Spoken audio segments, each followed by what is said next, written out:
Okay, let's continue with the reflection, dear friends. Today we celebrate the 50th Sunday of Lent. See, and we get inspiration from the Gospel of John, chapter 8, verses 1 to 11. And Jesus teaches us, dear friends, how and why to eliminate sin from the sinner. How to eliminate sin from the sinner, rather than how to eliminate the sinful person, as was proposed by the scribes and Pharisees through the law of Moses. How to eliminate sin from the person, not how to eliminate the sinful person, not how to eliminate the person. That is a challenge that Jesus is proposing to us. And it is with the image of a woman who was caught in adultery. And according to the law of Moses, such a person was to be stoned to death. I don't know what would happen to the men. Many times people who are here were only women who are victims. God bless the women. And what about the men now? You know, we are in a context whereby the men were kind of the dominating figure. Meaning it could have been even a man as well. So this is unfortunately what some of the injustices that we can also find in our society, where we see women working a lot and doing a lot of things and accused of this and that.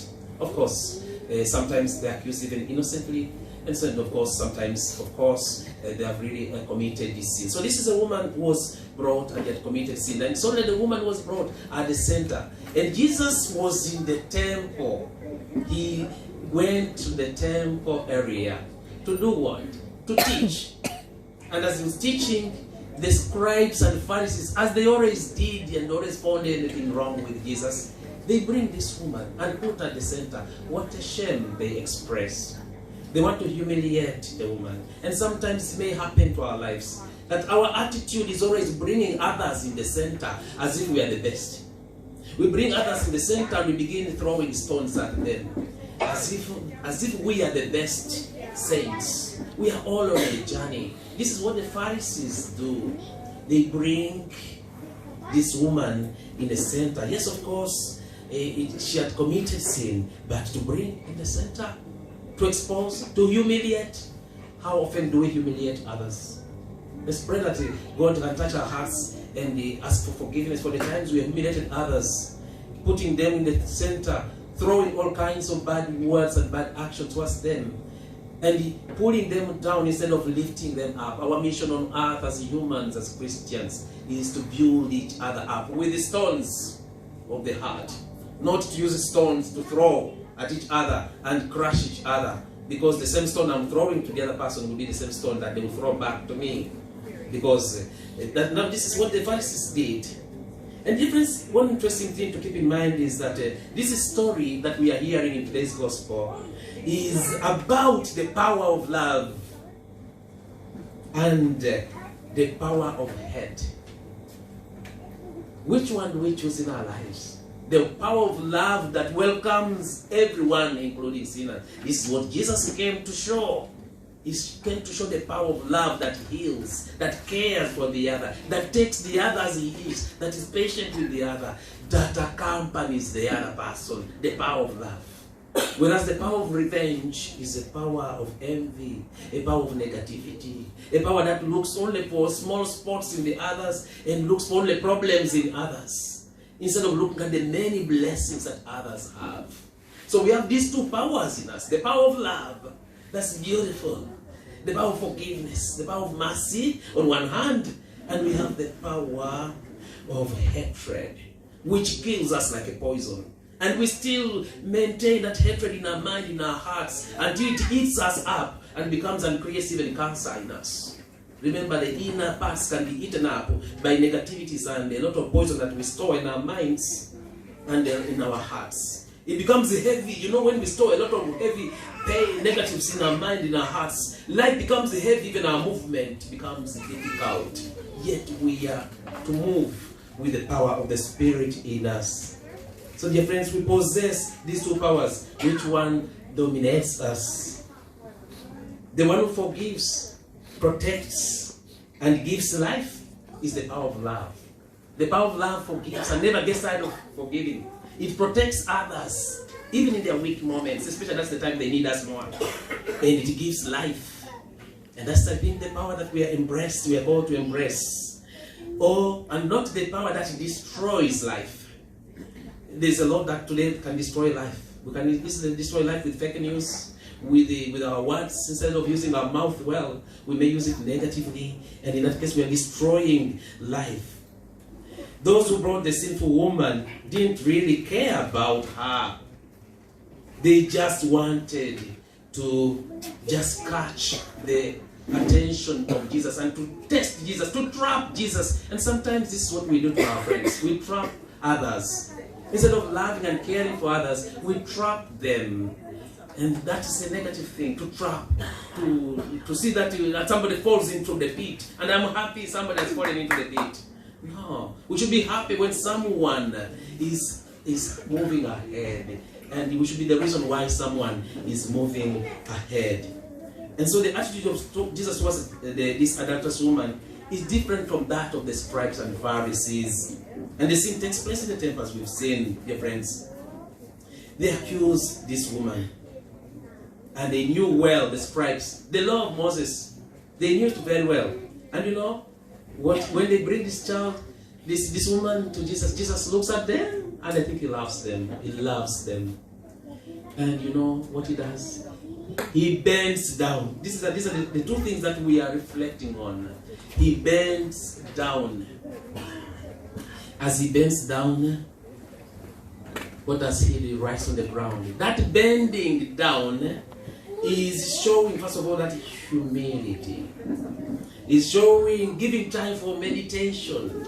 They want to trap him because if Jesus says, yes, you stone him, you stone her, then they will say, but your mission was to reconcile and bring all the sinners to God. And you are also killing.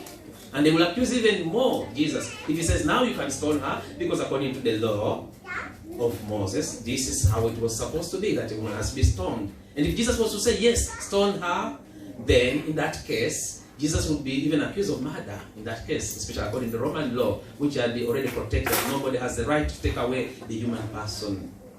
And if he says that, no, the woman should be let free, then you say, okay, so it's free to do everything that he wants. So that's why he came down, he bent down and wrote, giving chance for himself to think of what to respond, and also giving chance for the others to examine their conscience. And he lifts himself up and says, let the one who has not sinned be the first one to throw the stone at this woman. Huh? Okay, now there's a light flashing into their eyes. They begin examining, looking into themselves, their conscience. But we have sinned. Maybe even we have sinned even more than this woman. And want to kill the woman. No. And then he bends down again. And when he lifts up again his head, and this is only himself with the woman, he says, where are they? Has no one to condemn you? Neither do I condemn you. Go and sin no more. Dear friends, this is a beautiful thing that we are invited. That before we begin throwing stones at others, let us first examine ourselves. Let's flash into ourselves and see what is good in me.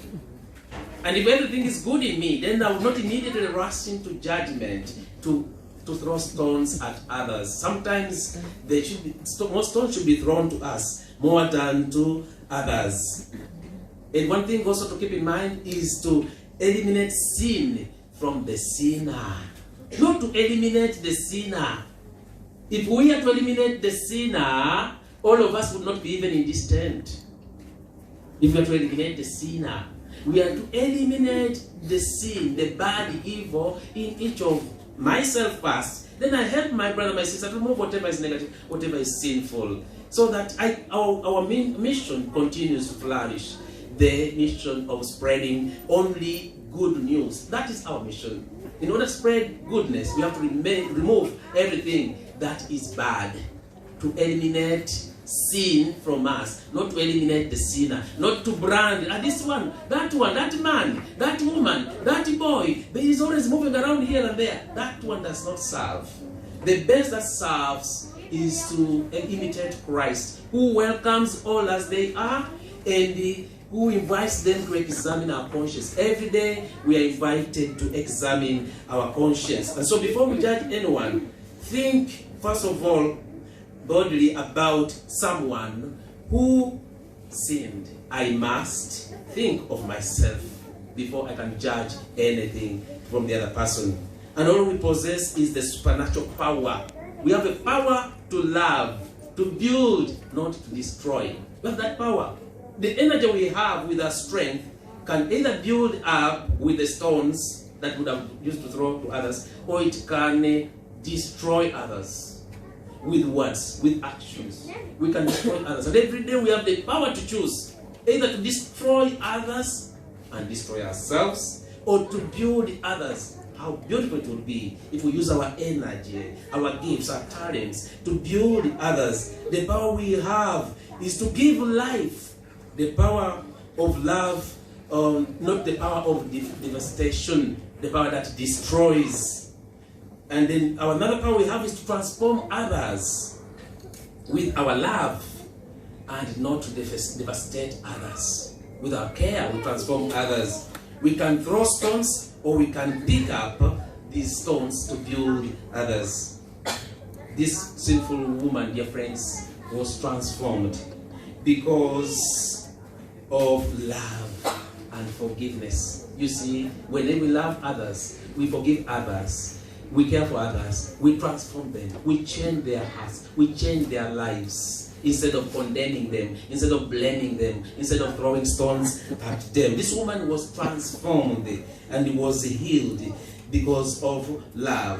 And she received all that she needed in her life. And that's why we sang today in the responsorial psalm, the Lord has done great things for us, and we are filled with joy. And we are going to sing this responsorial psalm as we conclude this homily. And as we change ourselves, asking the Lord to touch our hearts, to change us and transform us into hearts of flesh. And one of the beautiful ways to reconcile and make peace with ourselves, with others, and with God is through the confession as it is going on right now. Let's start this occasion to always remove all the big and small stones in our lives, and to always walk light, and to examine our conscience every day. As I wake up in the morning and as I go to sleep, I see how my day has been, what was okay, what was good, and what was not okay. And whenever there are priests around, to ask for forgiveness. This is the transformation that the Lord wants from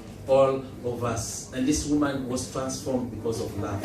Let us transform and touch us and touch others because of love. Now we sing the responsorial psalm that guided us today. The Lord has done great things for us. We are filled with it.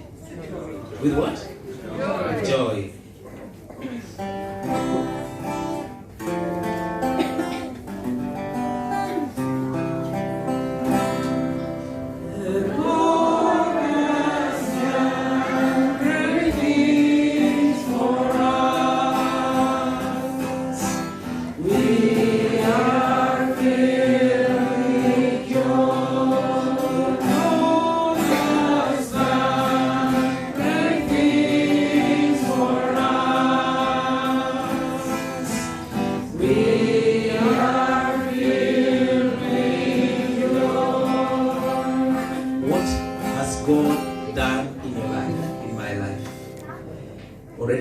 To reach this age, he has done a lot.